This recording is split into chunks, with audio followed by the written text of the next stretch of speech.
Sejumlah elemen masyarakat yang terdiri dari mahasiswa, ormas, tokoh politik, tokoh agama, organisasi kepemudaan, TNI Polri, dan Forkompinda membacakan deklarasi tolak anarkis yang digelar di halaman Polres Prabu Mulih Kamis siang. Dalam isi deklarasi tersebut, seluruh elemen masyarakat Kota Prabu Mulih menolak segala bentuk tindakan anarkis yang bisa saja terjadi di Kota Nanas ini. Apalagi belakangan marak aksi massa menolak RUU Omnibus Law di beberapa daerah di Sumatera Selatan. Deklarasi menolak anarkisme juga digelar sebagai bentuk dukungan terhadap kepolisian untuk mengamankan Kota Prabu Mulih dari ulah oknum tidak bertanggung jawab yang memancing kericuhan ataupun menyebarkan ujaran kebencian.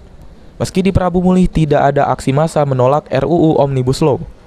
Salah satu mahasiswa STIMIK YPP Prabu Mulih yang ikut menandatangani deklarasi mengajak seluruh mahasiswa Prabu Mulih untuk menyampaikan aspirasi dengan damai serta tidak terpancing provokasi.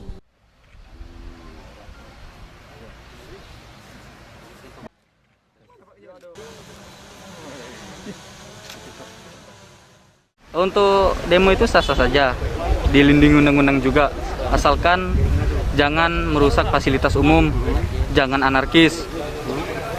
Untuk yang baru terjadi ini sangat disayangkan karena banyak fasilitas dari gedung DPR, fasilitas umum, sampah yang di mana-mana akibat akibat demo tadi.